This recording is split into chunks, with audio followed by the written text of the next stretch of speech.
Hello, beautiful humans. I am coming to you from my super fancy studio this afternoon, this evening. I don't even know what time of day it is. Welcome to the Midlife Revolution. This is my day 4 Lori Vallow Daybell trial recap. If you're new to the channel, welcome. I'm so glad to have you here. I am Lori Vallow Daybell's cousin. We were close. I was close with the Coxes.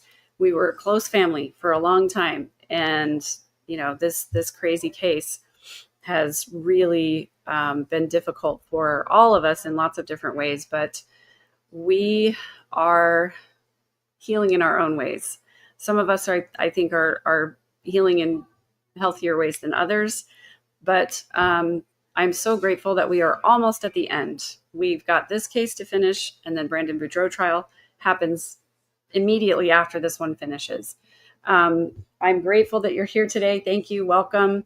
I am going to do a recap of day 4 today. I didn't say much this afternoon at lunchtime about what happened this morning, just because it was very emotional for me. I was having a really hard time. After I got off of that live, I went and enjoyed my chicken nuggets that Lauren Matthias of Hidden True Crime bought for me. And I sat and had a conversation with my partner and just sat and I went back up in the family room and sat and cried a little bit while Serena Sharp was on the stand. So I did miss some of that today, but I do have some of it here in the recap. And then what I'm going to do is that tomorrow I'm going to make a video about the Serena Sharp testimony, because there were a lot of Mormon things in there that I think non-Mormon people probably don't understand and probably need to. It was probably confusing for a lot of people, including the jury. So just like I did the Be Like Nephi video, I will do another video like that about all of the Mormon things that were in Serena Sharp's interview that we need to understand. So thank you for being here. Thank you so much, as always, for your support. I am going to keep this brief because I am going to get to a little bit of downtime with my good friends, Tom and Susan Evans. Tom Evans was juror 18 on the first Lori Daybell trial, Lori Vallow Daybell trial. We are just hanging out with friends tonight and relaxing. So I'm looking very forward to that. So I am going to cover this thoroughly, but I'm going to do it as quickly as I can. If you have a question that is about anything related to the case in the past, please ask it in the chat, and people in the chat who know, answer in the chat. And then Irish Jen is here. She's my wonderful mod. She's been so incredibly helpful. If you will star only the questions that are relevant to today, that will help me to get out of here sooner. And hopefully chat can answer the questions that are related to the case in the past. So I would really appreciate that. Thank you so much. And Surviving the Survivor, you guys are amazing. I really appreciate everything that you do. I appreciate your channel. I think you do a great job of honoring victims. And I really appreciate the support. You guys are amazing. So thank you for having me tonight. I will be back whenever you want me, literally anytime. And I just really appreciate your channel so much. Joel's book is amazing. And I really can't wait to meet your mom sometime, Joel, or it's probably Ileana, if I'm being honest, doing this stuff. So I appreciate you guys. Thank you so much for being here. And thanks as always, for being one of the kindest chats on the entire internet. I think that Kay did an amazing job today, and it is the reason why you see me smiling right now, because it was a really tough day. It was really, really hard. But Kay sticking it to Lori really got me back up on my feet. So I really, really appreciate it. Oh, yay. Thanks, Ileana. I appreciate you. Okay, so let's get to it. The first witness this morning was my cousin, Adam. I really love Adam. He's a great guy. He and Rex, my uncle, have a podcast called the Silver Linings Podcast. And if you're interested in what Adam and Rex have to say, you can listen to their podcast. This morning, first thing off, they discussed some potential scheduling for the Brandon Boudreaux trial. And then Adam got up there and he had a little snafu where he said that he had 5 siblings. And then he was like, oh, wait, 4. I think he was including himself in that. But he could also have been talking about his sister who passed away, Lolly. She passed away when she was about 6 weeks old from a congenital heart defect. And so it could be that was part of that snafu. Somebody asked for some snark about Lori's hair from the back. She did her little Shih Tzu ponytail up there at the top, and it did not look good from the back. And the reason that I'm going to have snark about that is because I very specifically remember her telling me, Megan, you cannot just do the front of your hair. You also have to do the back of your hair. And that stuck with me enough that I still think about it when I do my hair sometimes. And I actually have an episode on my channel where I talk about Lori being my hairstylist and basically how that impacted me and still impacts me sometimes today. The whole time that Adam was on the stand, Lori was sitting there. Well, not the whole time, but the few times that I looked over at her, she was sitting there with her chin up, looking at Adam as he was testifying. This is a sign of contempt, and it's also a sign of I'm better than you. So thank you so much, STS. You guys are so amazing. See, the COE just does it all. Thank you so much for your support. Yeah, the back of your hair. Yeah, so anyway, Adam indicated that Lori and Summer, her sister, were close. Adam indicated that Lori and Melanie Pulowski were close. And I think the reason they want to bring that in is because we're going to talk some more about that later on in the trial. Melanie Pulowski used to be Melanie Boudreau, and she used to be the wife of Brandon Boudreau. Lori convinced Melanie, her niece, that Brandon was gay and they needed to get a divorce. And then somebody tried to shoot Brandon. We believe that it was Alex, but Lori was part of that conspiracy. So after this trial, she will stand trial for the attempted murder of Brandon Boudreau. Adam noted that Colby was an adult in 2019 and was not living with them, living with Charles and Lori. And then Zach lived with Lori and Charles after Colby moved out. Zach is Adam's son. He's my insurance agent, in fact. And then Charles helped to raise Tylee and JJ. And then Charles had two sons from a previous marriage, Zach and Cole, but they never lived with Lori and Charles. They visited sometimes, but their mom had full custody of them. And then JJ was adopted. And Adam noted that he was somewhat close with Alex, which I found really interesting that he characterized their relationship that way. And Trina Kay asked Adam if Lori and Alex were close.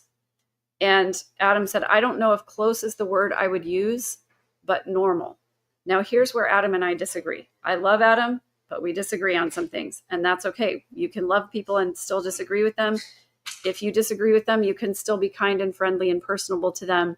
It doesn't mean we don't have to cancel each other just because we disagree. But for me personally, I don't think that it is normal. Oh, thank you, Jana and Georgia, for gifting memberships. That's so kind of you. And thank you, McSpunky, for gifting memberships. That's so kind of you. You're always kind and welcome on this channel. I was laughing at your funny comments on STS. You always make me smile with your comments, and I appreciate that. I personally do not think it is normal for siblings to touch each other's body parts, for example, like Alex and Lori did. I don't think it's normal for siblings to simulate pleasure acts, shall we say. I don't think that's normal. But when you grow up in that environment, it feels normal. So I'm going to give Adam some grace on that, because I know that what happened in my family of origin, I believed was normal until I went to therapy, until I observed healthy family relationships. And then, I realized it was not normal. Thank you so much, Izzy Day, for the super sticker. So I understand why Adam says that, but I disagree. And then he did say that they were oddly close for a while. And I think what he's referring to is is, towards the end of their relationship, towards the end of Alex's life, they became oddly close over this religious stuff. Alex and Charles had a normal brother-in-law relationship, but they didn't really do anything one-on-one. They did lots of family events together. Adam is still LDS. Alex was excommunicated. And in 2019, he was still not a member, technically, of the LDS Church, although he still, I believe, held those beliefs.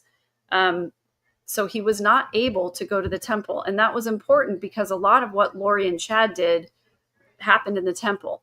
And, Alex, when you get excommunicated from the LDS Church, most people stay excommunicated. They don't try to go back, even if they're excommunicated for a past sin or something. But if they believe, then they do try to go back. And Alex did. He got rebaptized, and then he got excommunicated a second time. And I believe, if I'm not mistaken, he was wanting to get rebaptized again. I don't know if that is actually the case, but I do know that he believed, because when Lori started going to these Preparing a People conferences and listening to the podcasts, she kind of drew Alex into that with her. And so she still continued to have those beliefs.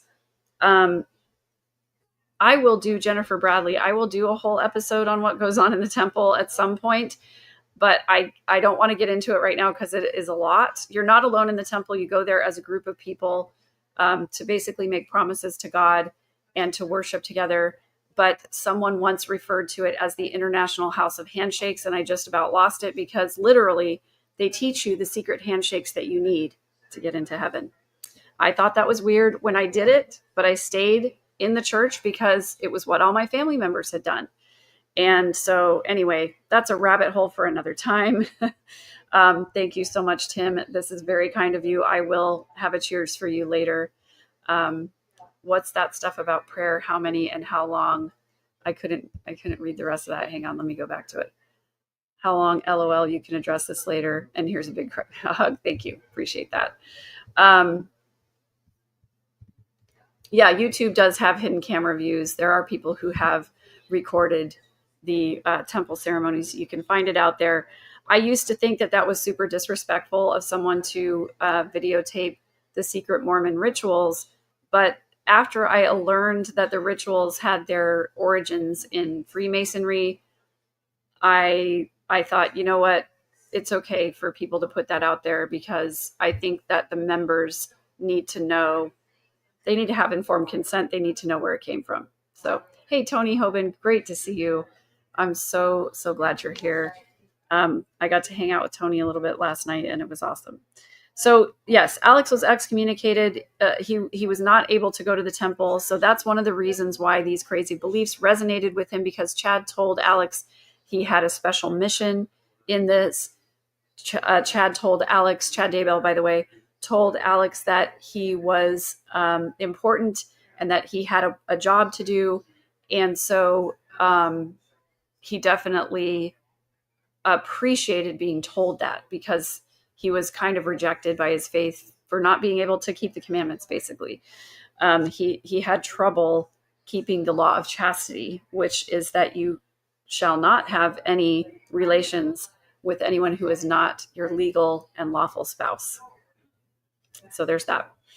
Let me see. Where was I? Charles Vallow said that Charles Vallow sold insurance, and he said something with teachers. He sold annuities, and I think he helped teachers plan for retirement. But Charles did pay for the Cox family cell phones. He did pay for some of their cars, although that's not what Adam said today. That's what I'm saying. And he did pay for a lot of the family expenses. He took care of Lori's family because he loved Lori. I don't know if Lori's been excommunicated. Somebody would have to leak the letter in order for that to happen. And so far we haven't seen it. But we do know that Chad was excommunicated because the letter for his excommunication was leaked after the children were found on the property. Charles did a lot of travel interstate for his work. And Lori stopped working when she married Charles. They did have marital problems. And the beliefs that they had, or the beliefs that Lori had, were outside of the LDS mainstream to an extent, but they definitely had their roots in Mormonism. And in the video that I did about Nephi and Laban, where I explain the opening statements of Trina Kay, the prosecutor, the end of that video, I say anybody who thinks this has nothing to do with Mormonism is delusional, because this was rooted in Mormonism. The foundations were in Mormonism. So, but Adam points out that outside of the beliefs were Lori said she was going through the process of becoming a translated being from mortal to immortal and going to a celestial state. And Adam said that hasn't happened here on earth yet. Well, it happened to, I believe it was Elijah the prophet, who was taken up into heaven without tasting of death. It happened in the Book of Mormon to 3 of the disciples of Jesus who are referred to as the 3 Nephites. And this is another thing I'm going to go into in one of my Mormonism 101 videos to explain this to people who are not Mormon, because it is definitely something you need to understand. Adam said that Lori said that she was married to someone relevant to the LDS religion. Trina Kay pointed this out in her opening statement. Lori was claiming that she was married to Moroni in a past life. Moroni is a figure in the Book of Mormon who was the last contributor to the Book of Mormon. He was the one who supposedly buried the golden plates in the side of a hill. And he is the one who is personified in the gold statue on top of every single Mormon temple. That is the angel Moroni. His trumpet is always facing east, because they believe that Jesus will come and you will see him come up in the east, just like the sunrise. So Lori told Adam that she had more priesthood authority than any of the men because she was above that. She was exalted. That's what they mean. When they say she was an exalted being, they mean she had more priesthood power. And the power of the priesthood is basically what Mormons call the power to bless and heal, like Jesus had when he was on the earth. And they believe that when Jesus laid his hands on someone's head and healed them, that was the power of the priesthood. Mormons believe that power was given to Joseph Smith by the angel Moroni, and that now all men who are in the LDS Church are eligible to have that same power. The power of God on earth is what that's referred to. Trina Kay asked Adam if he ever pushed back on any of this, and Adam said, I just let her say what she wanted to say. And he said, I don't know if you're crazy, but what you're saying is not true. And then that's when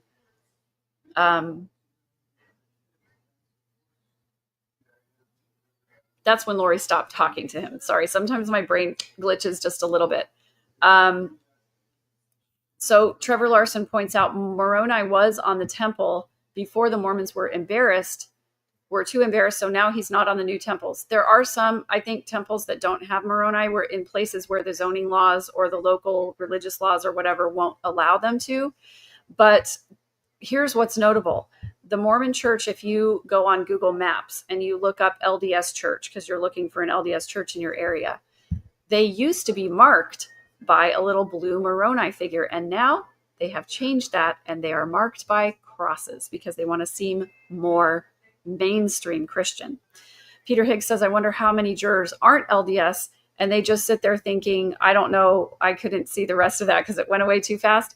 But I'm looking at the jury as they're walking in and out every day, trying to sort of assess who I think if they might be Mormon. Oh, and they're just thinking these people are crazy. Yeah, a lot of people do just think that Mormons are crazy. But I'm looking at these jurors and trying to see, little signs that you might see that they're Mormon. Most Mormon men are clean shaven. Most Mormon men have short hair.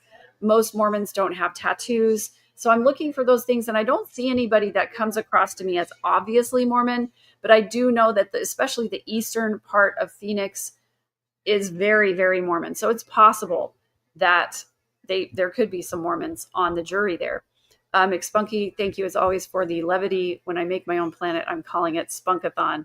Mormons believe that their purpose on this earth is to prove that they're loyal to God, and that if they prove their loyalty by doing all the Mormon things correctly, they'll get to the highest level of Mormon heaven, and then they will get to be gods over their own planet, basically. They stopped really pushing the planet thing because it is kind of out there and kooky, but they do still very much believe that they can be gods one day. And if you're a god, you're going to have spirit children. And if you have spirit children, you're going to send them to a planet someday. So it just stands to reason. They believe that the place where God lives is called Kolob. That's God's planet. So I'm just trying to explain the Mormon things. I don't believe it anymore, obviously. And I don't ever want to demean anybody's dearly held religious beliefs. There are very, very good people that I know and love who are Mormon. Most Mormons are very good, wonderful people, good citizens. All I'm trying to do is shed light on what Mormons actually believe. And it definitely is very different from a lot of other religions. And a lot of people do think it's just crazy.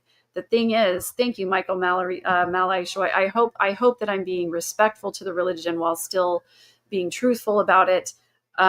I believed it for a long time. A lot of people think that it is crazy, but when you are a Mormon, you grow up in Mormonism as a child, you really get indoctrinated into these beliefs because you're in it all the time. And so that's how I explain the way that I experience the religion. And I realize that my religion or my experience is not the same as all of those who are in the religion. So I'm trying to be respectful of my friends who are still Mormon. So when Adam pushed back and said, I don't know if you're crazy, but what you're saying is not true, Lori stopped talking to Adam. So he hasn't talked to her in a long time.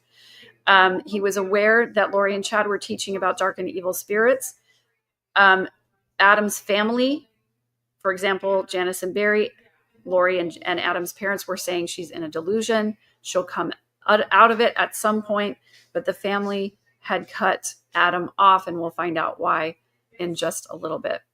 Yeah, thank you, McSpunky. I don't think we're trying to bash here. We're trying to share our thoughts. And sometimes I do have some snark because I devoted a lot of time and money to this religion, and I felt deceived when I discovered some things that I thought were not true. So then we talked about the email, the fake email that was sent to Chad. And it was someone who was in Charles Vallow's Gmail account sending an email to Chad saying, hey, I heard that you're an author. I would love for you to help me write my book. Why don't you come down to Arizona?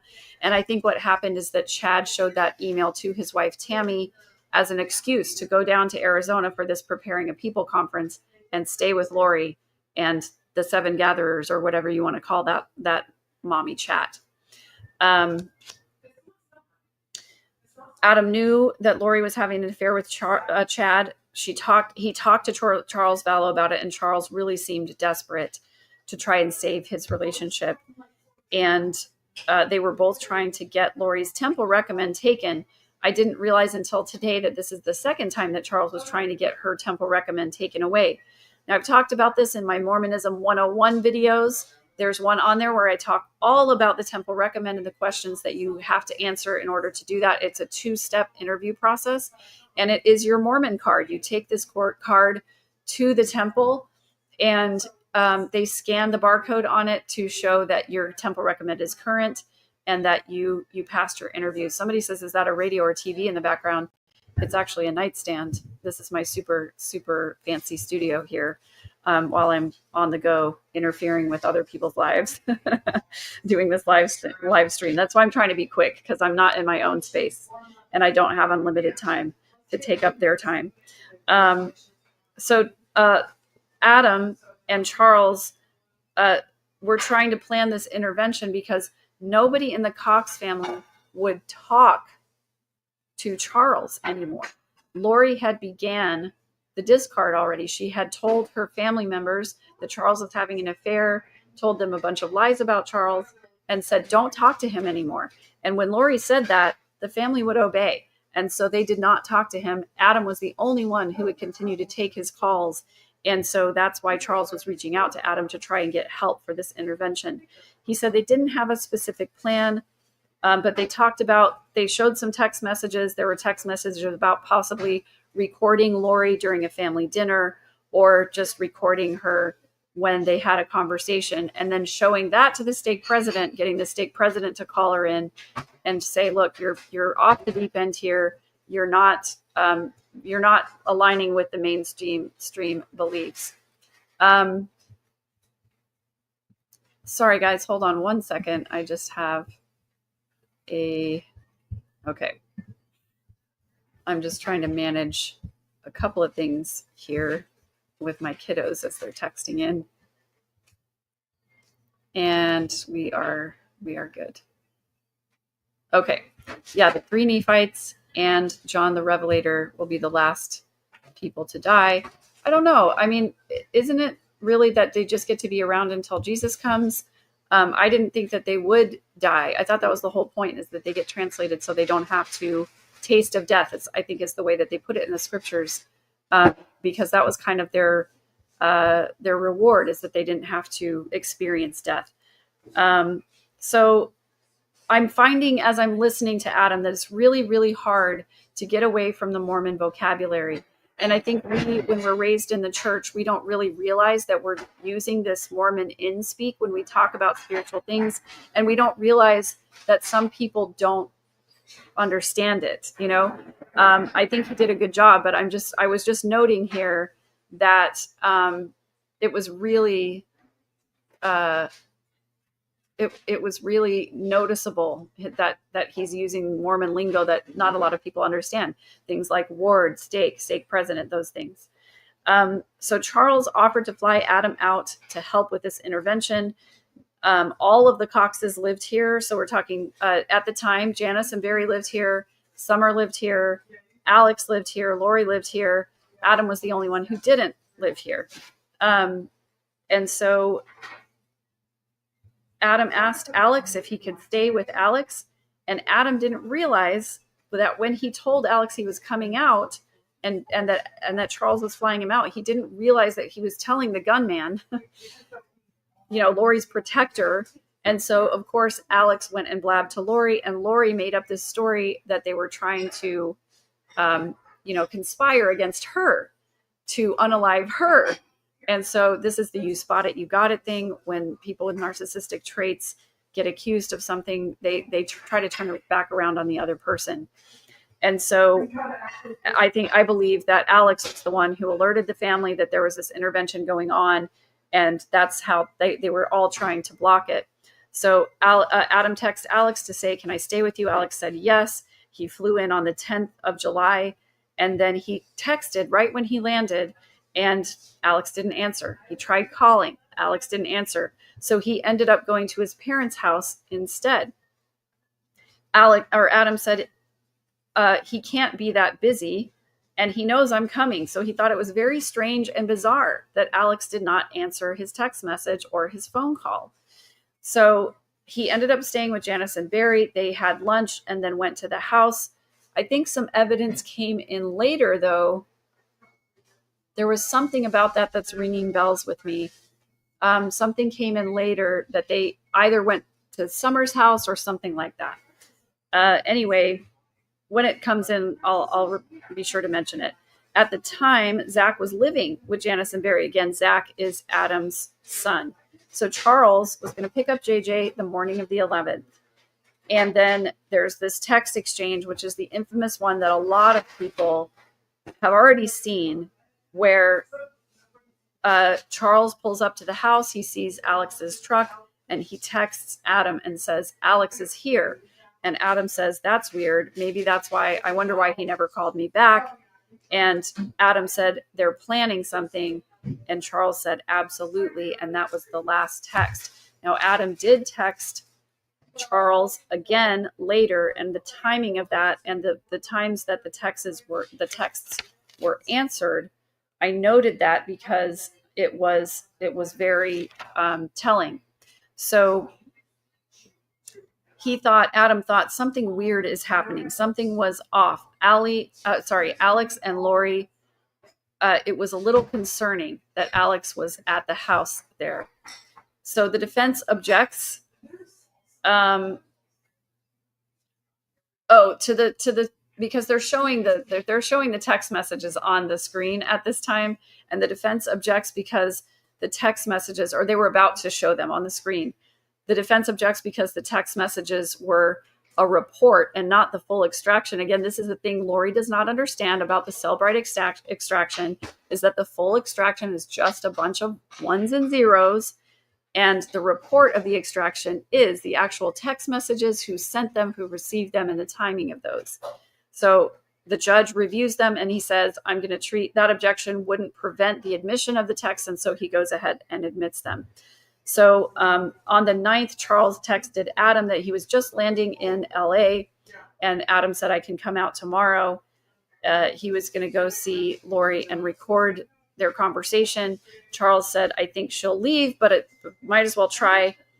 And then Adam, that's when he talks about having a family dinner and recording everything for President Holmes, who was the stake president. So in Mormonism, where you live is what determines where you go to church. So if you are in a Mormon community where there are a lot of Mormons, just a few neighborhoods would encompass a congregation.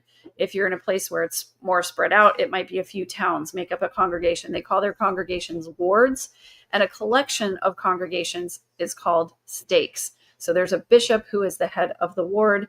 There is a person over all of those bishops who's called the stake president. And so Holmes was the stake president, and he's one of the people that has to sign the temple recommend. And so they were trying to get information to him that Lori was not in line with Mormon beliefs so that they could get her temple recommend taken away. They thought that would shake something loose if somebody in authority in the church told her, hey, you're doing it wrong, right? That's what they were trying to get done. Lost my place in my notes here. So Adam said that he and Zach were going to go play basketball that evening at the Stake Center because President Holmes was usually there.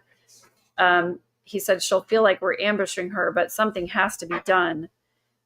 And Charles says she's hurting too many families. Mine is gone. I want to save others from the same fate. I still love her more than life. The Lori we know is gone. I fear forever. So that was really sad to hear.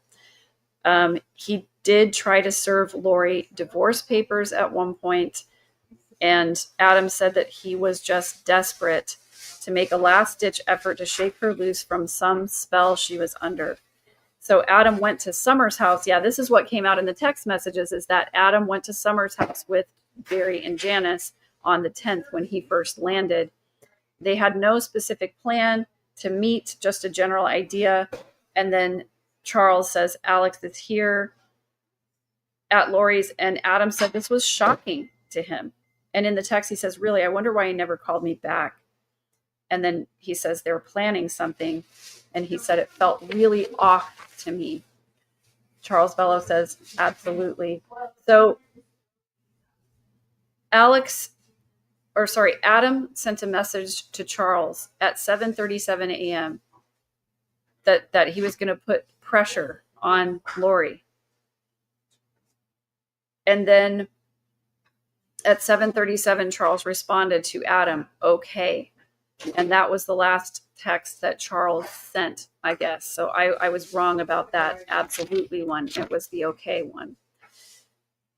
And so at 7:49, Adam sent a text that said, I'm going to go play basketball. Holmes is always there. He sent that text at 7:49 a.m. That text was read at 12:13 p.m. And we know that by this time, Charles was already dead. Adam said nobody called him to say that Charles Vallow was shot. Not that day, not the next day, not the next day. He said he had no clue what was happening. And he thought maybe Charles is with JJ, or maybe he's reconciling with Lori because they reconciled once before. And Lori said to the family, don't talk to Adam. And so he figures that's why nobody called him to tell him what was going on. Charles asked Adam not to tell anyone about the intervention because somebody would try to prevent it. And Trina Kate said, well, who would have prevented it? And Adam said, Janice, Barry, Summer, and Alex. They all would have tried to prevent it. So this was difficult for me to hear because, again, this is confirmation that my family members were in on this. They were all they were 100% team Lori. Thank you so much, Dee Dee, for the super sticker. I appreciate you. So this was part of that confirmation that was really difficult for me to hear. Then on the 13th, 2 days later, Adam was with his friend Eric in Tucson, and he was explaining to Eric everything that he was worried about. And Eric said, well, what's his last name? And he Googled Charles Vallow, and they found an article on Google that he'd been shot by his brother-in-law. Adam said he had a knot in his stomach. It was the worst feeling of his life. And this is why I wish people would stop hating on Adam, because he did the very best that he could. He was the only person in the family who was willing to listen to Charles. He was trying to help Charles, and ultimately he was trying to help Lori, because he believed that she had gone off the deep end and she was believing these crazy things. And a lot of people say, well, he never called the police and he never went over there. He just left after he didn't hear from Charles. Well, we know why now. He was expecting to hear from Charles, but when he didn't, he just thought Charles was spending time with JJ, because that was all he ever talked about, was wanting to spend time with JJ. And so he, went to his friend's house. He was trying to do three things at once. One, he was trying to help Charles. Two, he was spending time with his son, Zach. And three, he was trying to visit his friend, Eric, who lived in Tucson close by. And when it happened, of course, he was devastated. And we're going to find out here, he did try to go to the family and advocate for Alex to be held accountable for this. And they literally cut him off and said, leave. And they never talked to him again after that. Well, not for a really, really long time. So I just want to give Adam my respect. I think he's brave. And I'm really proud of him for testifying today and for how he did stand up to the family at the time. And I think he did say at one point that he didn't reach out to law enforcement because he expected that they would reach out to him at some point. I don't know. For me personally, I would have contacted them, but also I didn't. I haven't been in this situation before. I believe Adam did call law enforcement back. There was a delay there, but also I think Adam didn't know if he had anything really that law enforcement could help with or could do. I think he was confused and conflicted. I think as any one of us would be when you're in a situation where someone close to you has murdered someone. That's something none of us can really imagine what it would be like in that situation, especially a close family member. So Adam says Alex regularly carried guns. He regularly went to the shooting range. Summer told detectives that Adam was going to confront Lori. And then he was asked about who Nephi was. And he says Nephi was a prophet who was humble and faithful, and his brothers tried to kill him at one point. So Adam, obviously, he's pointing out he was afraid. He was afraid of Alex at this time. I think all of us in the family breathed a sigh of relief when Alex died, because he was the one who was, I think, the perpetrator allegedly over all of this. So he went to retrieve the brass plates from this wicked King Laban, and he was told by the spirit, or God, he said, and was this a decision he anguished over? Trina K asked him, and he said, yes, but ultimately it was a justified killing, and that would benefit the nation and his decisions. And Adam agreed with that characterization. Lori Vallow told people that Charles was possessed by evil spirits. He was aware of dark, and Lori said, objection to hearsay. Judge said that was not hearsay. Adam said he was trying to help Lori come back to mainstream. And after the article that he found about Charles, he was freaked out. He cried. He was angry. He called Kay. This is the drop dead thing right now. He called Kay because Kay was the only one he felt safe calling. Kay had just barely found out. So then Adam, and this is the part that was really devastating for me, you guys. He called Janice. Adam called Janice, and she already knew that Charles was gone.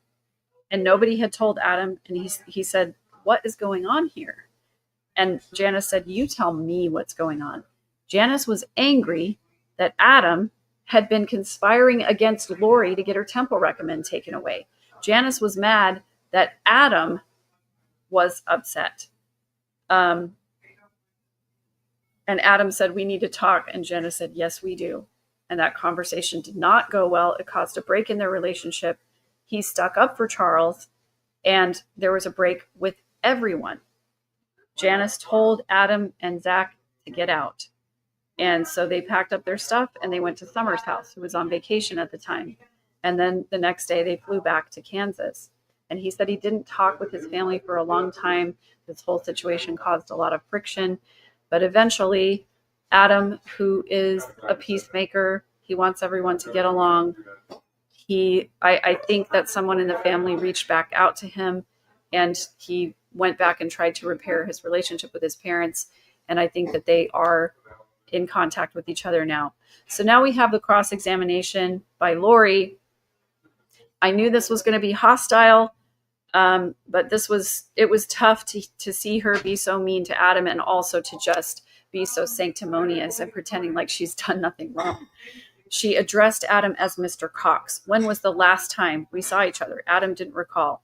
And Lori goes on her same BS all the time. Was it 1 year, 2, 3, 4, 5, 6, 7, 8? She was just going on and on. There was an objection in there. You have no idea? No. You have no idea when the last time you saw me was? No. So was it in January 2018 at Colby's wedding? He said, "No, I didn't go to the wedding." You didn't go to your own. Anyway, she was being sanctimonious. She said, "Was it sometime in 2018 at that house? Is that possible?" He said, "Yes." "Were we speaking to each other in the kitchen?" "Yes." "Do you remember the green chili chicken enchiladas that I made?" And he said, "No." And I don't think she was eating while she was questioning, but I did think that she had a mint or something in her mouth at that time. The green chili chicken enchiladas hit me. I think we need to have a t-shirt about that. You don't remember my green chili chicken enchiladas? And I shared this on my live earlier, that the green chili chicken enchilada recipe is not that great. It is just shredded chicken with a can of green chilies and a brick of cream cheese. Put that inside a tortilla, roll it up, and then put cheese on top with no sauce or anything.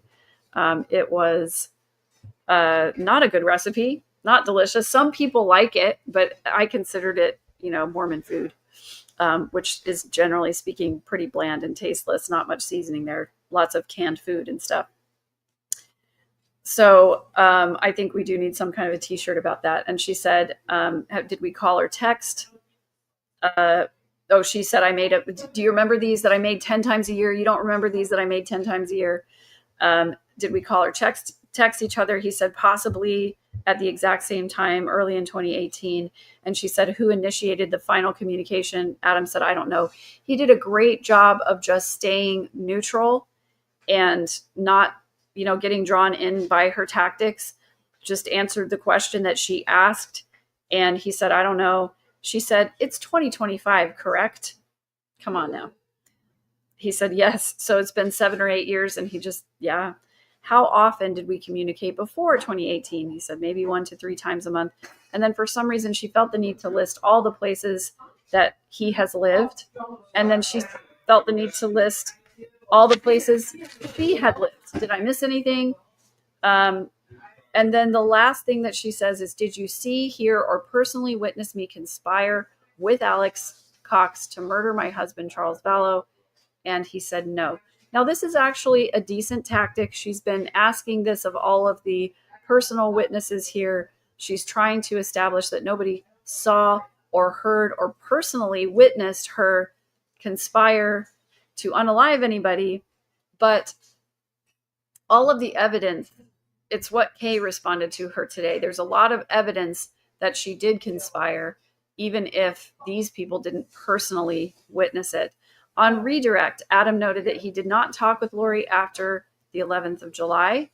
And at 2018 in Lori Vallow's house, that is when she said that she was a translated being and these other crazy beliefs. Adam reiterated, he said, I don't know if you're crazy, but what you're saying is not true.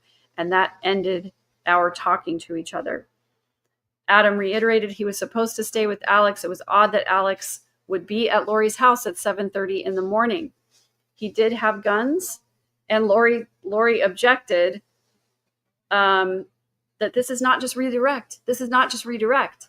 And the judge overruled it. Adam said it was odd that Alex would bring a loaded gun. Well, Trina Kay said this. Adam agreed with it. Was it odd that Alex would bring a loaded gun and extra ammunition to Lori Vallow's house where JJ was running around? I thought she worded this very well and brought this into evidence really well. And Adam said that seemed extreme. Adam told the family that Lori and Alex conspired to kill Charles because Lori said that Charles was a zombie and that Charles had a zombie living inside of him.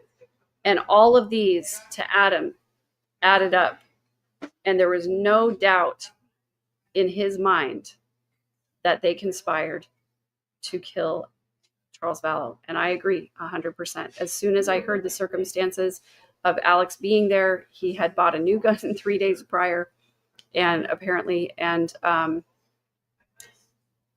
just the whole way that it was set up, as soon as I heard those circumstances, I believed the same thing. The judge gave Lori the opportunity to recross on the gun question, and she did not take it because I think she doesn't really know how to recross. Now, I will say I'm sitting in the front row. I'm sitting right next to Charles Vallow's sister, older sister. I can't remember if she's the older sister. And then on this side is the victim's advocate. And today, sitting next to her in the courtroom was someone else that had something to do in the court, not involved in this case, but he was an attorney.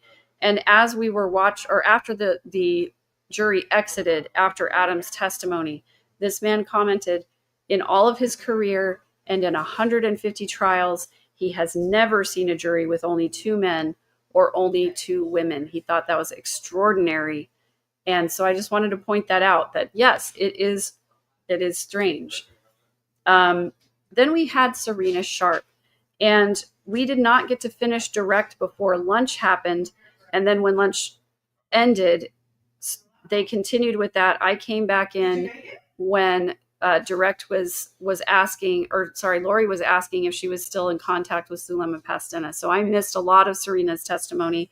And even when I did come in, I was still trying to sort of recompose myself. So again, I'm going to review Serena Sharp's testimony in a video tomorrow where I go into all of her detail. But I want to just point out the things that she testified to that are really important is that she was at this girls' weekend in March of 2019 where the 7 gatherers-ish were there.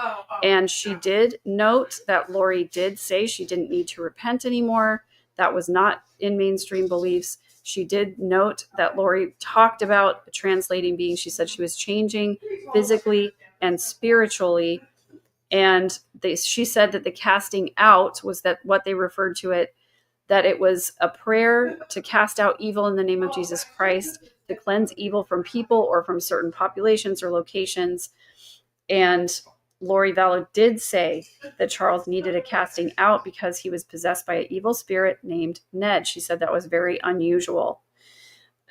She was asked about repentance, casting in a group setting. That was not something that most people did, was in a group setting. And then soon after she gave some pushback on those beliefs, she felt like she was treated differently by Lori and by these other women.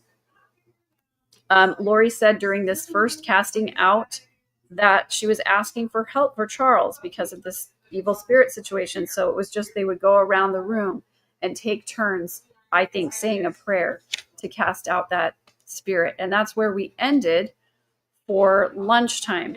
So I want to get to the last 3 witnesses. Kay Woodcock owned the day. She was an absolute rock star today. She is my hero. I'm not going to go into everything that the other two witnesses who were experts did, but I will break it down for you. I'll just condense it for you here, because unless you want to know everything that there is to know about fingerprints, you probably don't want to hear every single detail, but I'll hit the highlights for you real quick. William McDonald came from the Chandler Police Department. He was a Cellbrite expert. That's the software program that they use to download or extract data from electronic devices. And in this case, it was Charles Vallow's phone. He was the one who performed the extraction.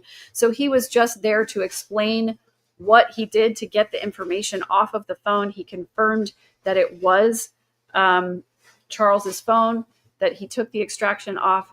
The reason that they did that is because they are going to bring in more evidence that they found on Charles's phone.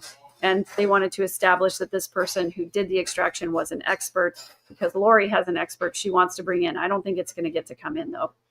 And then there was a question from the jury, which I thought was hilarious, because when this question came in, it came in before this guy was even testifying to almost anything. I watched the juror write this question and put it in the basket while this guy was kind of still explaining his expertise. Here was the question. Can you still retrieve a browser history in a cell phone extraction, even if it's been deleted? And this man confirmed that it is still retrievable in most cases, and it can be even up to a year, even if it's been erased. And I personally think that this question from the juror was a personal question, not anything to do with the trial. I think they're like, hey, I've got an expert here. I might as well ask this question here. And then Lori had no questions for this expert. And then we had Marissa Francisco, who is in the Chandler Forensics Department. She is a latent print comparison expert. And she did swab the handle of the bat, because she said that it's not likely, because of the material that the bat handle was wrapped in, that sort of grippy tape. She said she wouldn't expect to find any kind of a fingerprint there. So she did swab the handle. She did not test it for DNA. That was Lori's only question on cross-examination. And so latent prints are fingerprints that are present but not visible.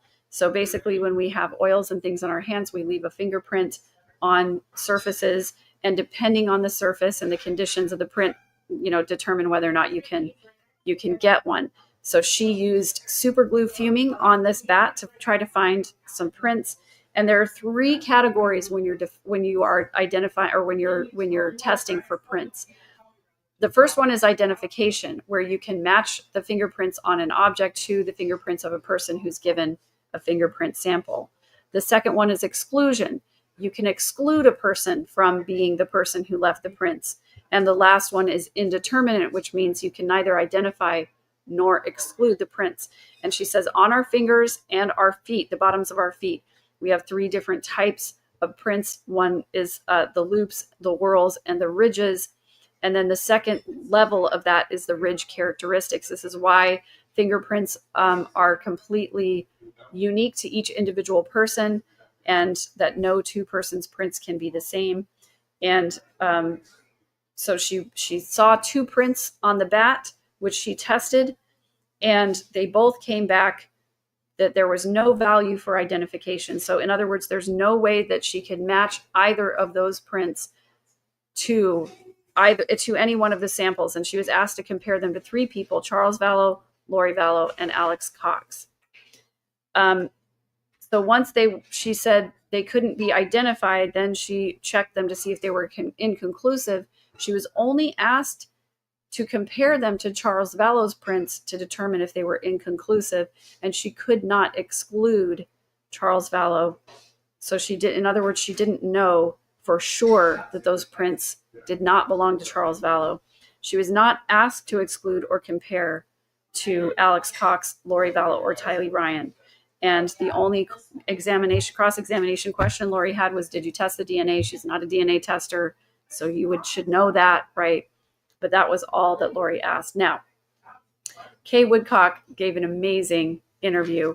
Highly recommend you go back and watch it. I am going to clip it out and post it here on my channel.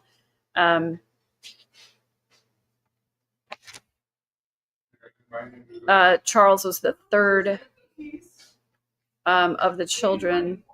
He married Lori Vallow in 2006. They had a gathering in March of 2006, which I was not invited to, by the way. And then she confirmed all of these details about their lives and then said that Charles was the best dad. He was doting. He had 100% care of JJ whenever he was in town, because he was out of town 3 or 4 days a week. And then she talked about him getting a college scholarship, that he was a left-handed pitcher and a left-handed batter. Confirmed that. Lori claimed he was a southpaw. He was not. If Lori wanted to claim that, bring it into evidence, she should have done it on cross-examination, but she was not prepared, and so she did not do it.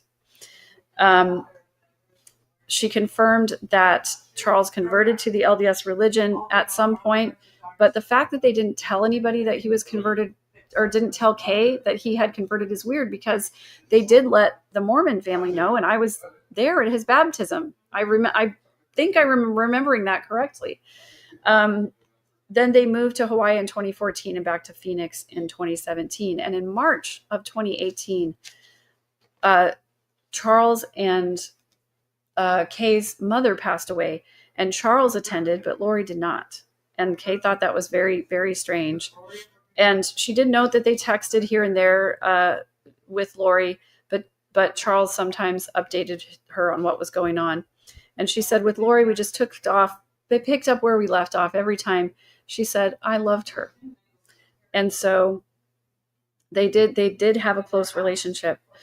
In October of 2018, Charles and JJ came to Lake Charles for a weekend. And then again in November for Thanksgiving. But Tylee was sick or something, so there was no Lori there at Thanksgiving. Kay did have concerns about their relationship, Charles and Lori's relationship, because they were spending so much weekend time in Lake Charles. Charles was concerned for his safety. And at one point, Lori texted that JJ and Tylee were in a hotel, and so Kay did come to Phoenix to help. Then at the beginning of February of 2019, she went to Phoenix again. And again, Charles talked about fearing for his safety. She didn't see Lori at that time, and nobody would tell Charles where Lori was. Charles was looking for her, and he was brokenhearted. Tylee at the time was staying with Alex. And then Charles decided to move to Houston with JJ, and that she would be the nanny. Because Lori had texted Charles and said that, or not texted, but Lori had told Charles that she didn't want him or JJ anymore. And this was February or March of 2019. So at this time, Lori had no contact for 58 days. And then she showed up in Phoenix to the Phoenix house. They were packing the Phoenix house to move to Houston. Hi, Krusha. Good to see you. You cracked me up when you said, that's weird, they didn't tell our family about Charles converting. And as non-LDS, we're so unfamiliar with LDS life culture, et cetera, it's not a big deal to us. Yeah. But for Mormons, it's a big deal when you get a convert. Like, that is a big deal. Good to see you, Krusha. I hope you're doing well today. Your mom's a freaking rock star today. It was a hard day for me. I don't know how it was for you, but I hope you're doing well. Yeah, so Lori had no contact for 58 days. Then she showed up at the Phoenix house while they were packing. And then they went into the back room and they talked about some things. And then Lori came out and sat down next to Kay and said, love you, KK. And she cried. And then Lori Vallow took Tylee's stuff out of the Phoenix house, and Charles and JJ moved to Houston. And Kay said Charles was never trying to exclude Lori from custody. And then on March 28th, Lori said that she had a project in Hawaii that she needed to take care of. So she was gone for a total of 72 days. Then when she came to Houston, Lori would sleep in JJ's room. And so they lived there. Then Charles was receiving a commission of $125,000, and Lori Vallow knew about it. This is going to come in later, I think. And then in May, Lori moved back to Phoenix, and Kay confirmed that Lori did not work for very long after she married Charles. She was aware of the $1 Million Life life insurance policy early in February because Charles told her that she was going to change the beneficiary to Kay. And Kay was able to get in here this very important piece of testimony. She said, the last time I saw JJ was May 18th. I think the jury is probably wondering why this lovely, wonderful grandmother who loved her grandson hadn't seen her grandson since May 18th. Charles texted with her the day before he was shot. He didn't tell Kay about the intervention, but he said something about trying to help her, and saying that Adam was going to come into town. And Adam and Nicole loved Charles, and they were going to help him. So on July 12th, this was the day after, Kay got a call from Cole, who was Charles's son from a previous marriage, that Lori had texted and said, Dad is dead. And Kay said, that can't be right. There's something wrong with that. Well, Larry Googled it and confirmed. They found out that he'd been shot by his brother-in-law. And this is when Kay got really emotional, and this made me so sad too. Really, really difficult moment when she said having to call her siblings and tell them that Charles had died, and then called Cole back and had to talk about that. And Kresha, thank you for sharing this with us. I was reliving my trauma when Mom testified as to how we found out, because I was with Mom once her and Ashley came back from the nail salon, flinging gravel. Ash ran out the car and yelled, Mom, they killed Uncle Charles. And I'm so sorry. And I lost it. Traumatized me so bad that day. It rocked my core, and I've never been the same. Kresha, I'm so sorry. I'm so sorry. Love you, girl. My heart was with you today. I was thinking about you. It was such a hard day for all of us today. Can't imagine how that must have felt, my dear. My heart goes out to you.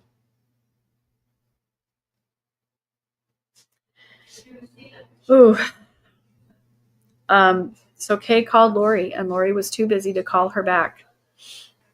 She said, I'll get to it later. So then Kay talked to one of the detectives in Phoenix, and she said, I had to get JJ. He was not safe with her.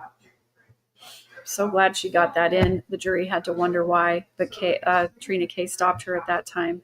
And I want to note to you that Lori Vallow was shaking during this direct examination, turning her pages and getting her folders. She was scared to cross-examine Kay. She's scared of Kay. People with narcissistic traits hate it when people call them out on their BS and see through them, and they are scared of those people. It's why Lori didn't want me around. It's why she was scared to cross-examine Kay today. This is the part that I did not know, and it absolutely floored me to hear, that Lori Vallow had Charles cremated. I knew she had Charles cremated, but then she FedExed the remains to Kay's office with a few trinkets. Charles had a watch collection and did not send any of his valuable watches. I bet you anything she pawned all of those watches. They had planned a memorial service on August 3rd. And so Kay reached out to Lori Vallow to ask if it was okay if JJ went. She was planning to fly to Phoenix and pick up JJ and then fly back, let him attend the service, and then fly JJ back and then fly back. They had agreed to do this. Kay said that she was a bad liar, and so she had a hard time talking to Lori, knowing or thinking, believing that she had participated in this murder. And initially, Lori Vallow did give permission for JJ to go. Oh, thank you for starring this and showing it, Irish Jen. I don't want to miss these. That's why I've been having a harder time with Uncle Charles. I've been wondering why. I love you too. Oh, thank you. No one, especially you, deserves any of this. We need an untrauma trip. Oh man, yes, we do. Let's go somewhere. Let's plan it. I'm down. We need to bring all of our new chosen family with us and do something amazing. That's what we need to do. I agree 100%. Let's start a GoFundMe or something. I'm kidding. Kresha says actually they left out the 2 calls by Chad telling the crematorium to get prices for, yeah, exactly. They left those out. I don't think they want to bring in who Chad Daybell is. Yeah, Chad was checking on cremation and shipping arrangements for Charles. Ugh, so gross. So Lori gave Kay permission to go to the house, and she said there was nothing of Charles's left in the house. Nothing. The Chosen? What do you mean, the Chosen? You're the Chosen.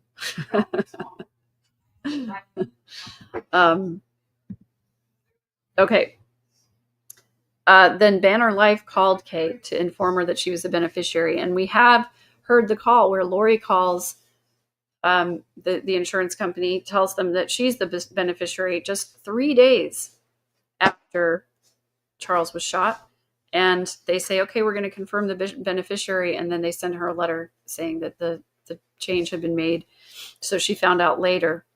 And Lori sent a picture of the beneficiary change form and sent a text, I think to Chad, maybe, I don't know, that said 5 kids and his sister gets all the money, and then sent threatening text to Kay as well. Kay said that was a dumb thing to say. And something about Lori texted Kay, is this why you wanted JJ? And then once they were having the memorial, Lori sort of rescinded her permission for JJ to go and said they were too busy. You know, they were moving to Hawaii. She couldn't do it. And then she had no more contact with Lori after that. Then Lori comes in for the cross. And I don't know if it was anxious or excited or a combination of both. I was anxious for Kay. But she asked Ms. Woodcock, what was your location on the 11th of July? She said, we were at home in Lake Charles. She said, were you aware of the relationship between Charles Vallow and Tylee Ryan? She said she knew that it was contentious, that there was some drama there. And I think the reason that Lori keeps bringing this up, thank you for this, Stephen. I really appreciate it. Bingo card. How many streams at the end of the night do you listen to at the same time? Is 3 too many? Absolutely not. Just keep listening until you go to sleep. Lamisa says, don't forget, Lori spent most, if not all, of the $63,000 that she got for Joe Ryan's. It was intended for Tylee. Yeah, she only gave Tylee like $5,000 from that. So that was really, really rude. And then Lori says, are you aware of the events of July 11th? And Kay said, no, because you didn't tell me. Love that she got so many digs in. It was great. And then she said, did you see, hear, or witness me conspire to kill my husband? And she said, no, but I saw a ton of other evidence. Loved that. I just wanted to stand up and give her a standing ovation. So on the redirect, Trina Kay wanted her to say more about the relationship between Charles and Tylee. She said that Charles was Tylee's stepdad since she was 3, and then she was 16. She said, teenage girl, some of it, but they did have good times. Some of it was she was a normal teenage girl, but also a lot of it was because of the fact that they were wrapped up in this custody battle with Joe Ryan. Thank you so much, Leslie in Oakland, for the super sticker. The custody was a mess, she said, but nothing stuck out to her about specific fights or anything that she knew that was really terrible, right? And she said, so you didn't know, Trina Kay said, so you didn't know anything about the events of July 11th. And she said, how would I know? I never heard from her. I heard from Google. And that is how we ended it with Kay and ended the day.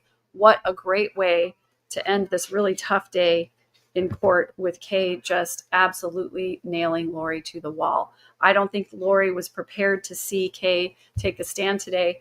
And I really don't think that she used her opportunity to ask Kay questions, because I think she was too scared. So I'm just going to answer a couple of questions here. Thank you so much to Jen for modding and for starring these for me.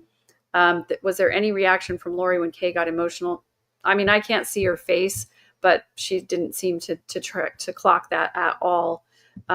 What did Miss K not ask Kay about if she'd ever seen or heard of Charles being physical or yelling at Tylee? No one has really put forth what a gentle man Charles was. Well, yeah, I think we talked about what a good father he was. I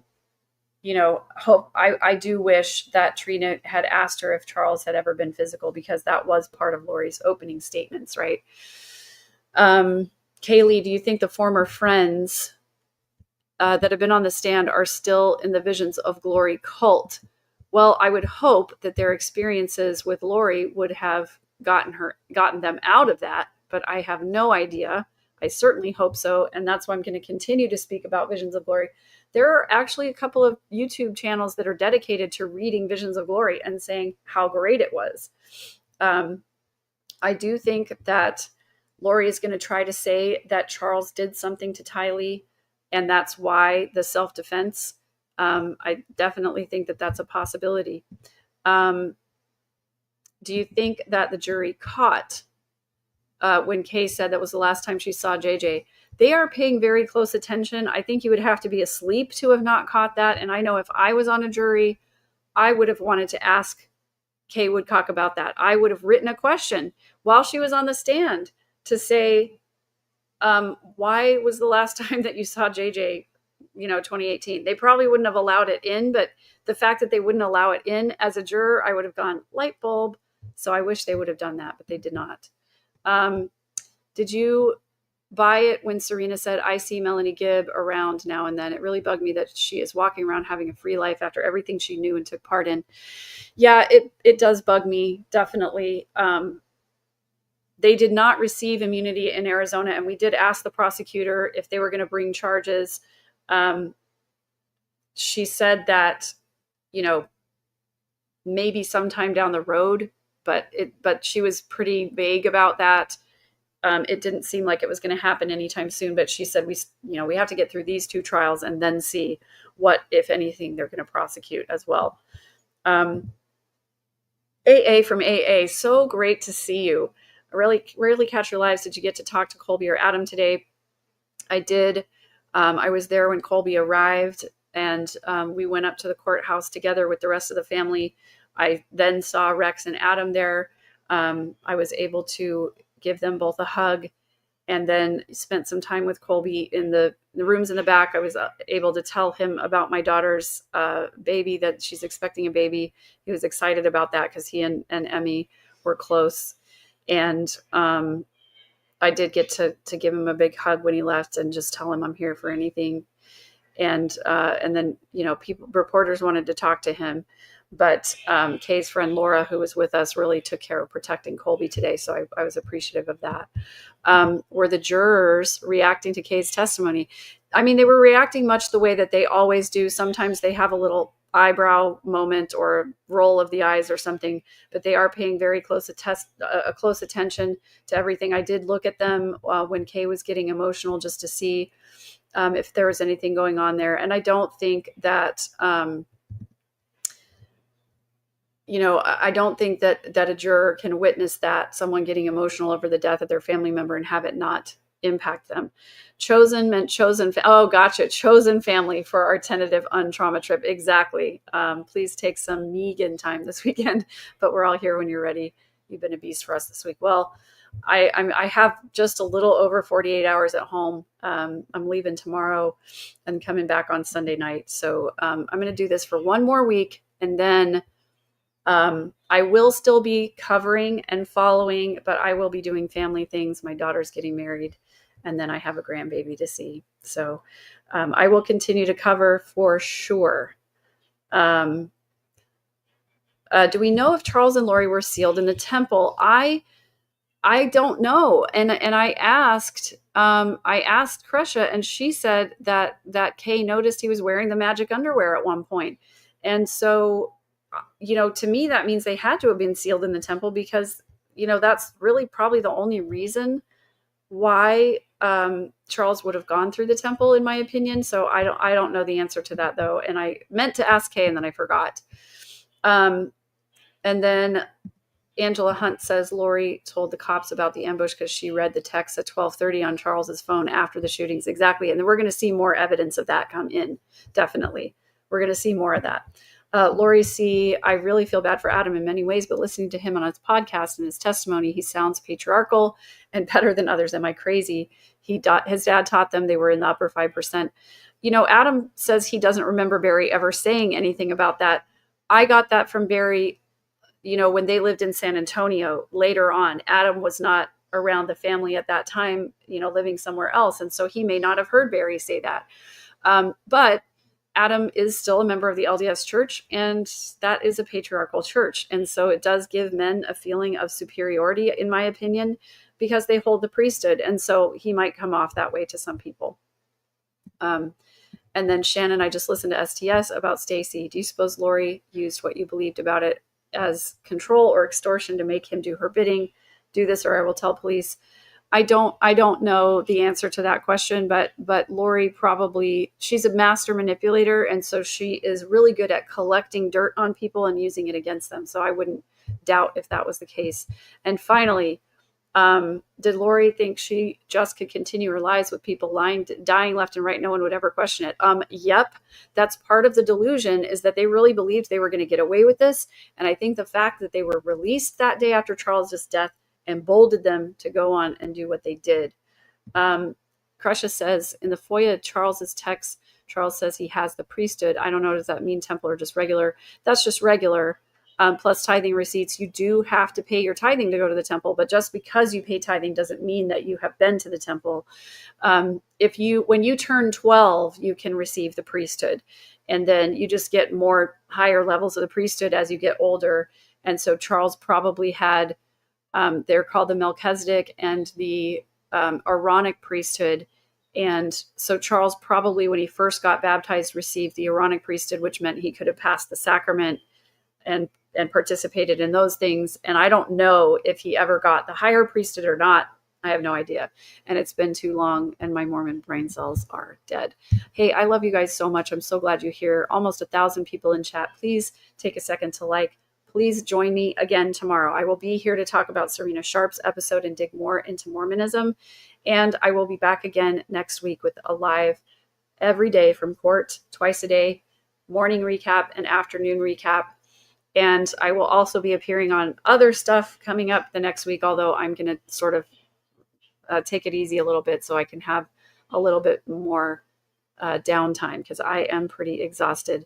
Last weekend, I closed my laptop when I left here and I didn't open it again until Sunday night.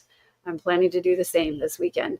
So I appreciate your comments. I appreciate everything that you do for this channel. Thank you for being here and being a great, wonderful, supportive, loving community of beautiful humans. Kresha, would Charles be meeting with the stake president, having Lori's temple recommend pulled? I'm just tossing things to you to solve the temple worthiness or not. I'm here if you ever need me. Yeah, so he could have met with the stake president to have the recommend pulled. Definitely could have done that. So I appreciate you guys. If you can possibly financially support the channel, I do have a Patreon. You can find me at the Midlife Revolution on Patreon. And I also have a Venmo, which is at @3_verse. Liliana Moyer. I'm gonna end with this. What is the magic underwear? It is something I can't dig into right now. It's too complicated. So, but I will dig into it on my episode tomorrow, talking about Serena Sharp's testimony. So thank you so much. You guys have a great night. I'm going to go have something with bubbles in it and maybe a bubble bath. I'll talk to you soon. Love you guys.